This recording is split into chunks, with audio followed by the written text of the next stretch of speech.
नमस्कार दोस्तों, स्वागत है आप सभी का हमारे YouTube चैनल तत्काल एजुकेशन पे। दोस्तों उम्मीद करते हैं आप सभी बहुत अच्छे होंगे, आपकी तैयारी भी काफ़ी ज़बरदस्त तरीके से चल रही होगी। दोस्तों आज हम आप लोगों के लिए रीजनिंग के 15 अति महत्वपूर्ण प्रश्न के बारे में इस वीडियो में बताएंगे, जो कि SSC, railway, group D, NTPC या किसी स्टेट एग्जाम की तैयारी कर रहे हैं। इस टाइप के प्रश्न हमेशा परीक्षाओं में पूछे जाएंगे। दोस्तों ये पार्ट नंबर कौन सा है? 61 है। पार्ट नंबर 60 नहीं देखे हैं तो आप वीडियो सेक्शन में जाके देख सकते हैं। चलिए दोस्तों पहला प्रश्न देख लेते हैं। दोस्तों पहला प्रश्न है, इसमें देखिए उस संख्या का चयन कीजिए जो निम्नलिखित श्रेणी में प्रश्न चिन्ह का स्थान पर आएगी। देखिए नीचे यहाँ पर आपको एक श्रृंखला दिया है, इन श्रृंखला में बताना है कि इस प्रश्नावली के चिन्ह पर इन चार ऑप्शन में से कौन सी संख्या पर भरा जाएगा। देखिए तो यहाँ पर सबसे पहले ध्यान से देखते हैं कि श्रृंखला किस प्रकार से चल रहा है। ठीक है, देखिए यहाँ पर क्या दिख रहा है, यहाँ पर आपको 132 दिख रहा है। ठीक है, 132 हो गया। फिर यहाँ पर आपको 109 दिख रहा है। ठीक है ना, 109 से फिर यहाँ पर आपको 90 दिख रहा है। ठीक है, और 90 से क्या दिख रहा है, यहाँ पर आपको 73 दिख रहा है। 73 से क्या दिख रहा है, यहाँ पर आपको 60 दिख रहा है। और 60 से आपको अगला संख्या ज्ञात करना है। देखिए इन श्रृंखला को ध्यान से देखने के बाद में हमको क्या दिख रहा है, हमको यही दिख रहा है कि 132 से 109 हो रहा है, 109 से 190 हो रहा है, 90 से 73 हो रहा है, 73 से 60 हो रहा है, और 60 से आपको अगला संख्या ज्ञात करना है। देखिए अगर 132 में क्या करते हैं, 132 में अगर 23 को माइनस कर देंगे ना तो कितना आ जाएगा, 109 आ जाएगा।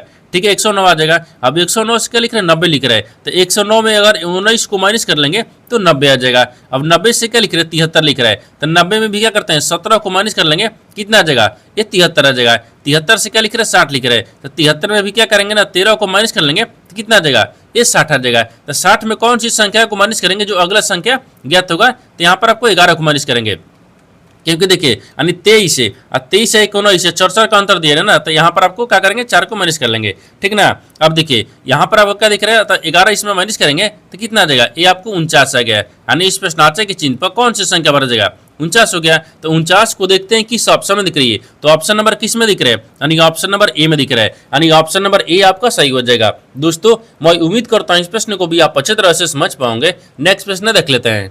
दोस्तों दूसरा प्रश्न है, इसमें देखिए उस संख्या का चयन करें जिसका पांचवी संख्या से वही संबंध है जो चौथी संख्या का तीसरा संख्या से और दूसरी संख्या का पहली संख्या से।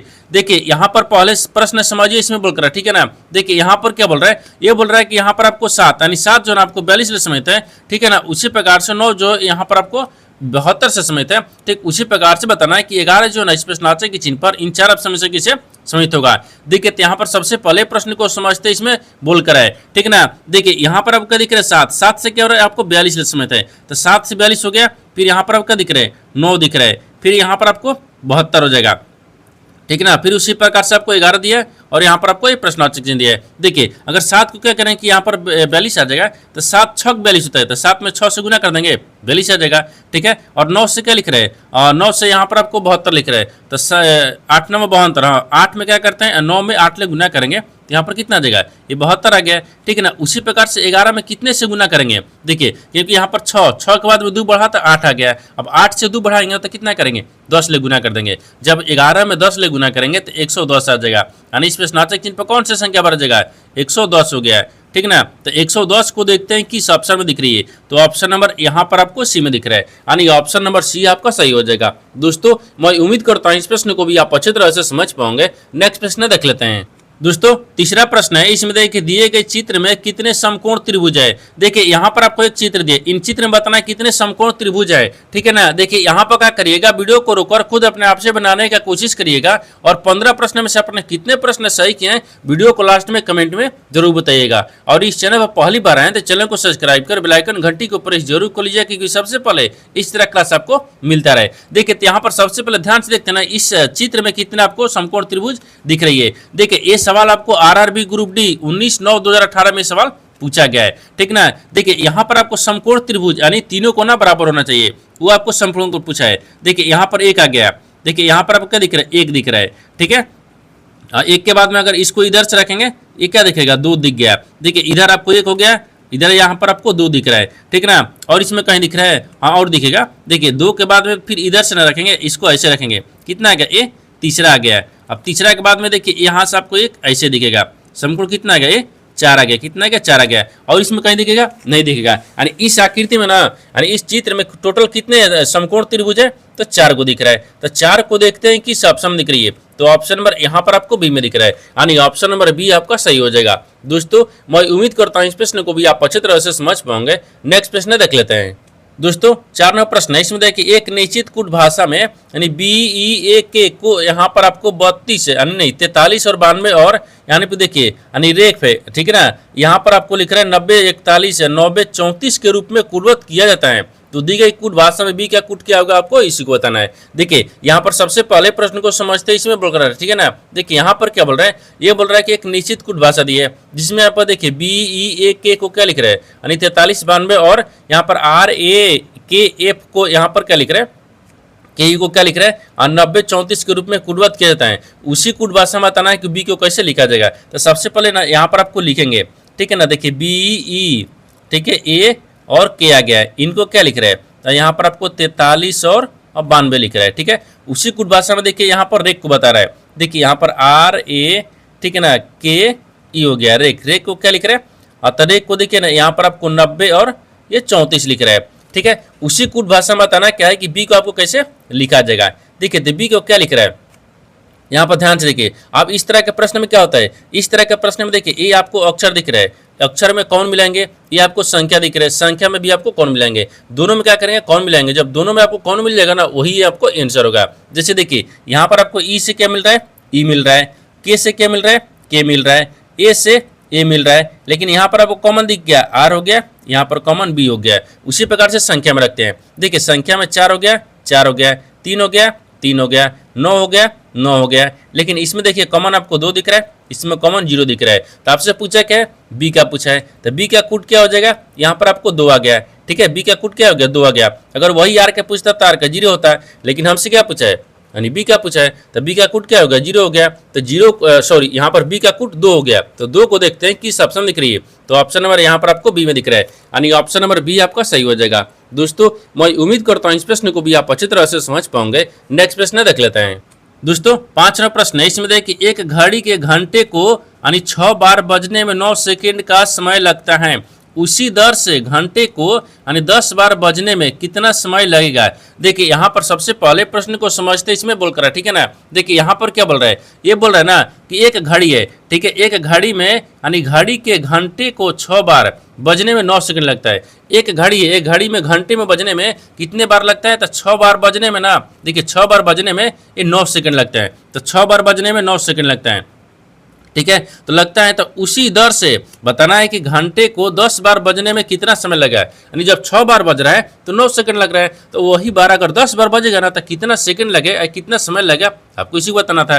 देखिए तो 6 बार बज रहा है, जब 6 बार बज रहा है ना तो कितना 9 सेकंड लगा रहा है, जब 6 बार बज रहा है तो ये 9 सेकंड लगा रहा है। लेकिन हमको क्या पूछा है 10 बार बजने पर, तो देखिए 10 बार बजने पर यहाँ पर लिख देते हैं, जैसे 10 बार, ठीक है ना, ये 10 बार बजने पर, ठीक है, बजने पर 10 बार बजने पर, ठीक है, बजने पर लगा समय, लगा, ठीक है ना, लगा समय रखते हैं, ठीक है ना, ये समय हो गया लगा समय। तो लगा समय कितना दिख रहा है, तो 9 दिखेगा और बटा में 6 दिखेगा और गुना में क्या करते हैं 10 कर देंगे, क्योंकि 10 बार बजने में लगा समय, ठीक है। अब इसको सोल्व करेंगे। देखिए तो 3 से तो तीतली के 9 और 3 दूना के 6 आ गया, और 2 से तो 2 5 10 हो गया, कितना आ गया यहाँ पर 3 गुने 5 आ गया, यानी 3 5 से कितना गया 15 सेकेंड आ गया, कितना गया 15 सेकेंड, यानी 10 बार बजने में ना कितना समय लगा 15 सेकेंड लगेगा। तो 15 सेकेंड को देखते हैं किस ऑप्शन दिख रही है, तो ऑप्शन नंबर आपको ऑप्शन नंबर बी में दिख रहा है, यानी ऑप्शन नंबर बी आपका सही हो जाएगा। दोस्तों मैं उम्मीद करता हूँ इस प्रश्न को भी आप अच्छी तरह से समझ पाओगे। नेक्स्ट प्रश्न देख लेते हैं।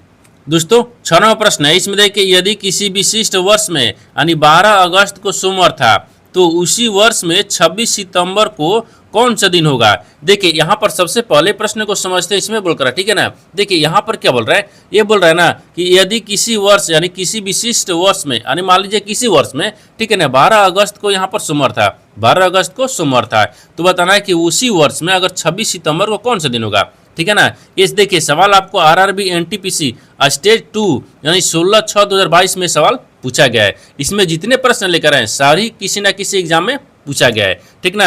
अब देखिए इसको बनाएंगे कैसे, थोड़ा सा ध्यान से देखिए।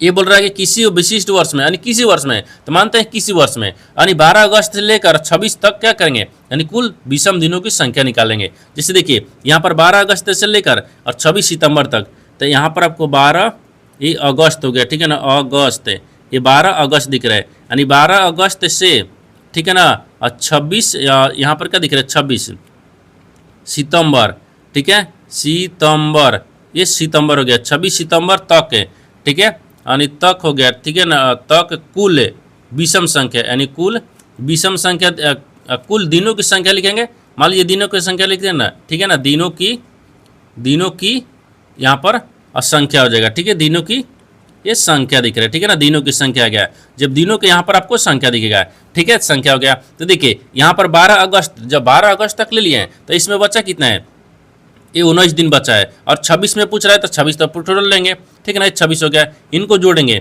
जब इनको जोड़ेंगे तो कितना आ गया, ये 45 दिन आ गया, कितना आ गया, ये 45 दिन आ गया। जब 45 दिन आ गया ना तो आपसे क्या पूछा, आपसे पूछा क्या है, आपसे पूछा है कि अगर 12, देखिए 26 सितंबर को कौन सा दिन होगा, ठीक है। तो अब देखिए अब विषम दिन निकालते हैं, जैसे देखिए ना, अब यहाँ पर विषम दिन निकालेंगे, विषम, ठीक है ना, ये विषम दिन हो गया, विषम दिन दिख रहा है, ये दिन हो गया, ठीक है ना, विषम दिन। तो विषम दिन कितना गया, तो टोटल कितना गया, 45 आ गया, 45 दिन हो गया। तो 45 में 7 से भाग करेंगे, क्योंकि एक सप्ताह में 7 दिन होता है, तो 7 से भाग करेंगे, ठीक है ना। अब 7 से भाग करेंगे तो कितने वर्ष में कटेगा, तो 7 छक 42, हाँ 7 में 6 वाली करेंगे तो 7 छक 42 हो गया। तो शेषफल कितना बचा है, तो यहाँ पर आपको शेष लिखते हैं, और शेष यहाँ पर कितना बच गया, तो 3 बच गया।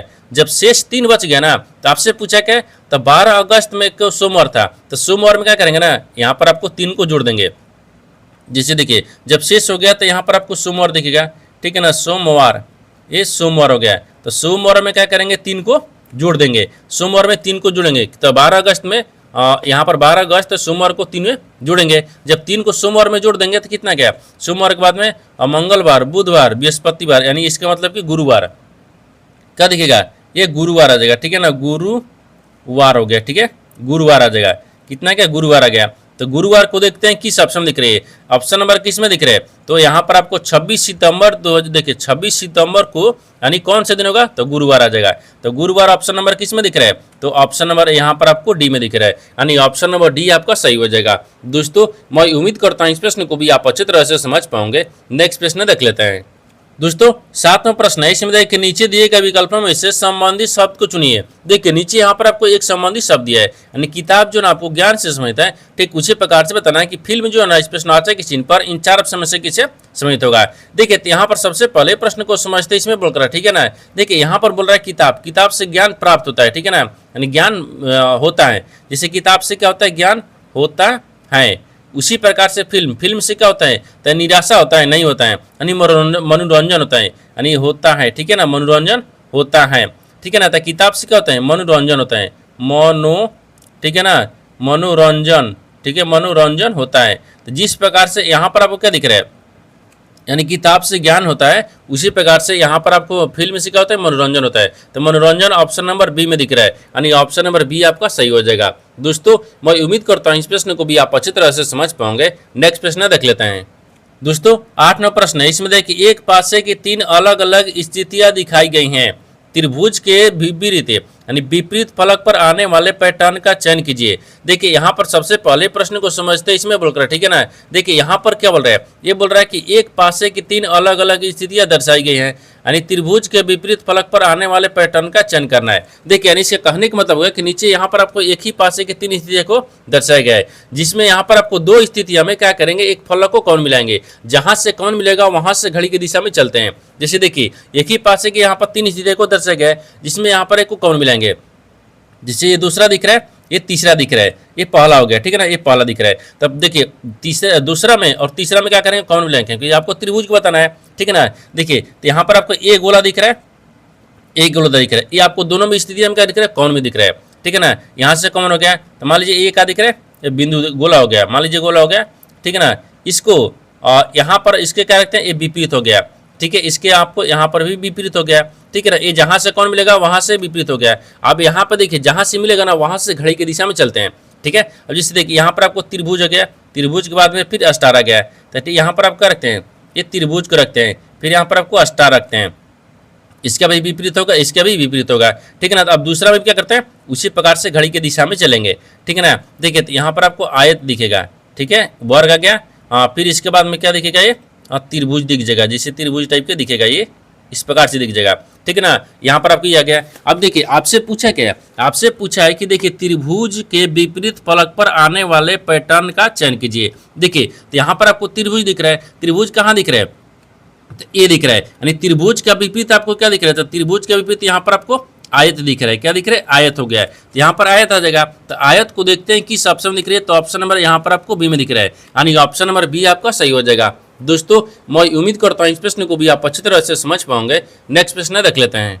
दोस्तों 9वां प्रश्न है, इसमें देखिए उस आकृति का चयन करें जो निम्नलिखित श्रेणियों के बीच के संबंध को सर्वोत्तम ढंग से निरूपित करती हो। देखिए यहाँ पर सबसे पहले प्रश्न को समझिए, इसमें बोल कर है, ठीक है ना। देखिए यहाँ पर क्या बोल रहा है कि ये देखिए यहाँ पर आपको 4 शब्द है, इन चारों शब्द में से बताना है कि यहाँ पर आपको किस शब्द से आपसे संबंधित है और इन 4 वेन डायग्राम में से कौन सा वेन डायग्राम बनेगा, यानी वेन आरेख से दिया है, ठीक है ना। देखिए तो यहाँ पर सबसे पहले ध्यान से देखते हैं कि इन चारों शब्द में से कौन कौन सा शब्द आपको दिया हुआ है। जैसे देखिए ये राज्य दिया है, महाद्वीप दिया है और जिला दिया है और देश दिया है। तो सबसे कॉमन इसमें कौन सा दिख रहा है, तो सबसे कॉमन तो हमको महाद्वीप दिख रहा है, ठीक है ना। यहाँ पर क्या दिख रहा है, महाद्वीप है, और महाद्वीप हो गया। सबसे कॉमन क्या दिख रहा है, महाद्वीप दिख रहा है, ठीक है, महाद्वीप हो गया। महाद्वीप के अंदर में क्या आते हैं, यहाँ पर आपको देश आ जाएगा, ठीक है ना। महाद्वीप के अंदर में यहाँ पर देश आ गया, और देश के अंदर में क्या आ जाएगा, यहाँ पर आपको देश के अंदर में राज आ जाएगा, राज हो गया, ठीक है ना, राज आ गया। राज के अंदर में क्या आ जाएगा, यहाँ पर आपको जिला आ जाएगा, ठीक है। राज के अंदर में क्या है, जिला आ गया है। देखिए सबसे कॉमन महाद्वीप दिख रहा है, महाद्वीप के अंदर में क्या आता है, देश आता है, और देश के अंदर में क्या आ गया, राज आ गया, राज के अंदर में क्या आ गया, जिला आ गया, यानी इस तरह का वेन डायग्राम बनेगा। इस तरह का वेन डायग्राम देखते हैं किस ऑप्शन में दिख रही है, तो ऑप्शन नंबर ए में दिख रहा है, यानी ऑप्शन नंबर ए आपका सही हो जाएगा। दोस्तों मैं उम्मीद करता हूँ इस प्रश्न को भी आप अच्छी तरह से समझ पाओगे। नेक्स्ट प्रश्न देख लेते हैं। दोस्तों 10वां प्रश्न है, इसमें देखिए प्रश्न चित्र में दी गई आकृति, दी गई दोनों आकृतियों में से कौन सी उत्तर आकृति बनाई गई है। देखिए यहाँ पर सबसे पहले प्रश्न को समझिए, इसमें बोलकर, ठीक है ना। देखिए यहाँ पर क्या बोल रहा है, ये बोल रहा है ना कि प्रश्न चित्र में दी गई दोनों आकृतियों में से यानी कौन सी, ठीक है, उत्तर आकृति बनाई गई है। यानी इसका कहने का मतलब है कि यहाँ पर प्रश्न चित्र दिया है, यहाँ पर आपको उत्तर आकृति दिया है। इन प्रश्न चित्र में जो आपको 2 आकृति दिख रहा है ना, इन दोनों आकृति को बताना है कि दोनों आकृति है, इन 4 ऑप्शन में से किस आकृति में एक बनाया गया है, ठीक है, मिलाया गया है। देखिए तो यहाँ पर सबसे पहले ध्यान से देखिए, ये प्रश्न आकृति दिख रहा है, ठीक है ना। तो प्रश्न आकृति में देखिए इस तरह का किस ऑप्शन में दिख रहा है, इन दोनों आकृति से मिलकर एक आकृति बनाना चाहिए, ठीक है ना। अगर इसको बनाएंगे, देखिए ए में देखते हैं, अगर मान लीजिए इसको यहाँ पर रखेंगे, ठीक है, ई वाला दिख गया, और फिर इसको हाँ ए में तो दिख रहा है, ए में दिख रहा है, यानी ये दोनों आकृति से मिलकर ए आकृति बन रहा है, ठीक है ना। अब उसी प्रकार से इसमें रखेंगे तो नहीं बन रहा है, इसमें भी नहीं बनेगा, यानी डी में भी नहीं बन रहा है। यानी इसका मतलब क्या दिख रहा है कि इन प्रश्न आकृति से ना ये दोनों आकृति से मिलाकर यानी ऑप्शन नंबर ए आकृति बन रहा है, यानी ऑप्शन नंबर ए आपका सही हो जाएगा। दोस्तों मैं उम्मीद करता हूँ इस प्रश्न को भी आप अच्छी तरह से समझ पाओगे। नेक्स्ट प्रश्न देख लेते हैं। दोस्तों 11वां प्रश्न इसमें है कि रोहित ने फोटोग्राफर की ओर इशारा करते हुए कहा कि वह मेरे पिता के इकलौते पुत्र की पुत्री है। तो रोहित का इस फोटोग्राफर की, ठीक है, फोटोग्राफर वाली लड़की से क्या संबंध है। देखिए यहाँ पर सबसे पहले प्रश्न को समझते इसमें बोल कर, ठीक है ना। देखिए यहाँ पर क्या बोल रहा है, ये बोल रहा है कि रोहित ने फोटोग्राफर की ओर इशारा करते हुए, ठीक है ना, कहा, फोटोग्राफर की ओर इशारा करते हुए वो कहा कि वह मेरे पिता के इकलौते पुत्र की पुत्री है।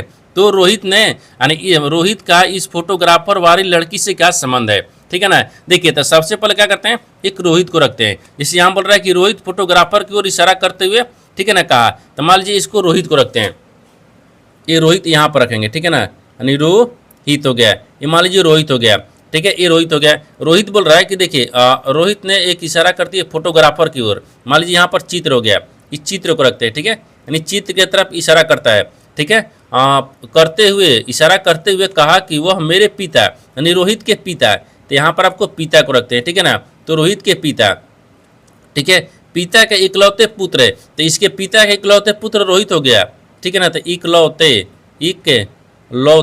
ठीक है ना, इसको देखिए ऐसे लिखेंगे, ठीक है ना, यानी मान लीजिए इकलौते पुत्र हो गया ना, ये पिता हो गया, ये क्या दिखेगा, ये पुत्र हो गया, ठीक है, यानी इकलौते पुत्र है, इकलौते, ठीक है, इकलौते पुत्र हो गया, ठीक है ना, इकलौते पुत्र हो गया। आगे बोल रहा है कि पुत्र की पुत्री यानी पुत्र यानी रोहित, रोहित के पुत्र यहाँ पर इसकी क्या दिखेगी, इस चित्र वाली लड़की क्या है, ये पुत्री है, ठीक है ना, ये पुत्री हो गया, ठीक है, ये पुत्री आ गया यहाँ तक, ठीक है। अब देखिए तो पुत्री है, तो रोहित का रोहित का इस फोटोग्राफर वाली लड़की से क्या संबंध है। तो जी देखिए यहाँ पर जब रोहित का एक पुत्री हो गई तो जो चित्र यानी लड़की है ना, ये रोहित को क्या बोलेगा, पिता बोलेगा ना, क्या बोलेगी, पिता बोलेगी। क्योंकि देखिए यहाँ पर पूछा है कि वह मेरे पिता के इकलौते पुत्र है। तो देखिए रोहित के पिता, पिता के इकलौते पुत्र खुद रोहित हो गया, और रोहित के पुत्री बोल रहा है कि रोहित की पुत्र यानी पुत्र की पुत्री, तो पुत्र रोहित के पुत्री के हो गया, ठीक है ना। पुत्री तब जो लड़की है वो रोहित को क्या बोलेगी, तो पिता बोलेगी। तो पिता को देखते हैं किस ऑप्शन में दिख रही है, तो ऑप्शन नंबर यहाँ पर आपको सी में दिख रहा है,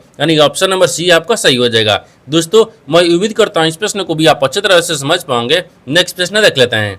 दोस्तों 12वां प्रश्न, इसमें देखिए कथनों को पढ़े और दिए गए विकल्पों में से निष्कर्ष को चुने। देखिए नीचे यहाँ पर आपको एक कथन दिया है और निष्कर्ष दिया है। कथन के आधार पर डायग्राम बनाते हैं और निष्कर्ष के आधार पर प्रश्न को सोल्व करते हैं। तो यहाँ पर सबसे पहले ध्यान से देखते हैं कथन बोलकर है, इसके आधार पर डायग्राम को बनाते हैं, ठीक है ना। देखिए कथन बोल रहा है कि सभी बंदर गधे हैं, सभी जो बंदर है ना वो क्या है, गधे हैं। तो मानते हैं यहाँ पर बंदर को रखते हैं, सभी जो बंदर हैं वो क्या है, गधे हैं। तो सभी बंदर को यहाँ पर गधा में रखते हैं, ठीक है ना, यानी गधे है यहाँ तक, ठीक है।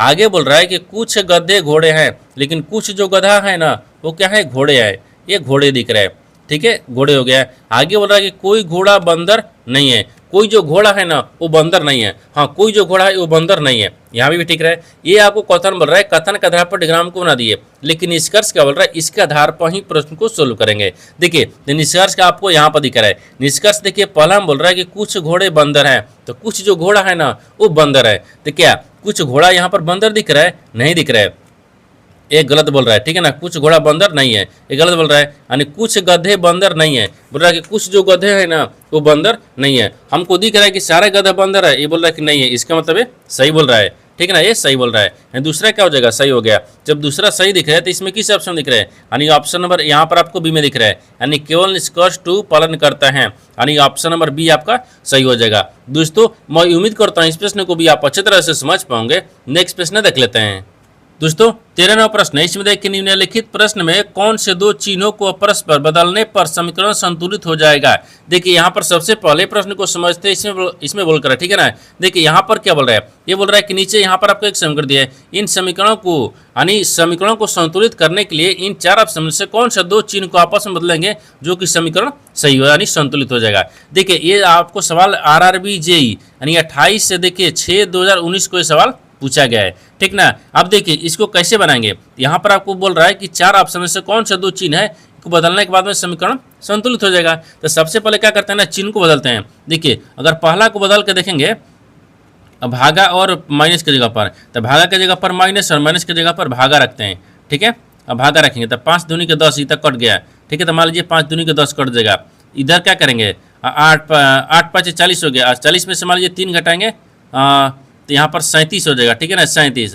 और 37 में फिर क्या करते हैं 13 5 यानी क्या करते हैं जोड़ेंगे तो ना, ये तो आपको 13 आना चाहिए, नहीं हो रहा है, ठीक है। ऑप्शन नंबर ये नहीं हो रहा है। ऑप्शन बी को देखते हैं, ठीक है ना। ऑप्शन बी को देखेंगे तो यहाँ पर भागा और माइनस भी दिख रहे थे, यानी इसका मतलब कि ई नहीं होगा, ई भी नहीं होगा, ठीक है ना। और गुना की जगह पर भागा, गुना की जगह पर भागा रखते हैं तो भागा तो लगेगा नहीं, 8 में 5 में भाग लगेगा, नहीं लगेगा, ये तो नहीं होगा, ठीक है। अगर डी को देखते हैं और डी को देखेंगे, ठीक है ना, तो डी की जगह पर क्या लिख रहे हैं, यानी भागा और प्लस को आपस में बदलते हैं। भागा की जगह पर प्लस रखते हैं, ठीक है, और प्लस हो गया। अब प्लस की जगह पर क्या रखते हैं, भागा को रखते हैं, ठीक है। अब देखते हैं, देखिए यहाँ पर आपको 3 दिख गया, फिर प्लस में 5 दिख गया, फिर गुने 8 दिख गया, फिर भागा यहाँ पर क्या दिख रहे हैं 2 हो गया, फिर माइनस 10 दिख रहा है, बराबर में हमको 13 लाना है, ठीक ना। अब देखिए तो 8 4 दूनी के 8 हो गया, ठीक है, 4 दूनी का 8 हो गया। इसको अगर रखेंगे तो कितना दिखेगा 4 हो गया, और 4 पर से कितना आ गया यहाँ पर आपको 20 आ गया,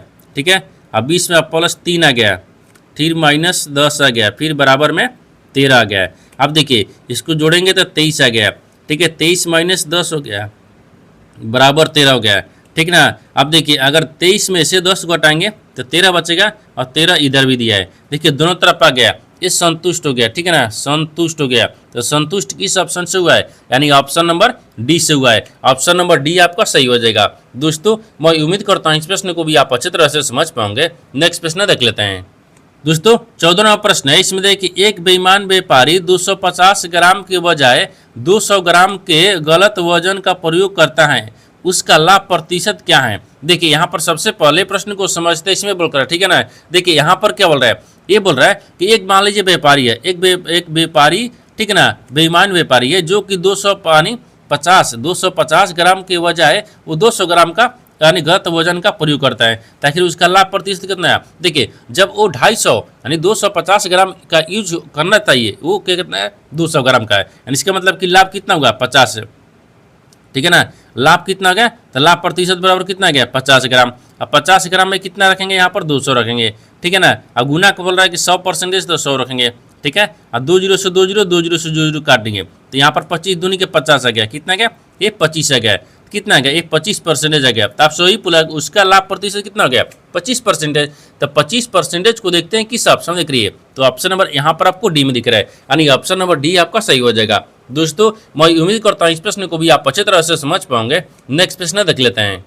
दोस्तों 15 प्रश्न है, 15 नंबर प्रश्न है। इसमें देखिए कि मोहन एक मेज यानी 2832 में बेचता है, यदि उसका लाभ 18% है तो मेज का क्रय मूल्य क्या है, आपको इसी को बताना है। देखिए यहाँ पर सबसे पहले प्रश्न को समझते इसमें बोल कर है, ठीक है ना। यहाँ पर क्या बोल रहा है कि मोहन एक मेज माने मोहन एक मेज है ना जो 2832 रुपये में बेचता है, तो यदि उसका जो लाभ है ना वो 18% होता है, तो मेज का आखिर क्रय मूल्य क्या था। देखिए मेज का क्रय मूल्य पूछा है, तो क्रय मूल्य यहाँ पर रखेंगे, ठीक है।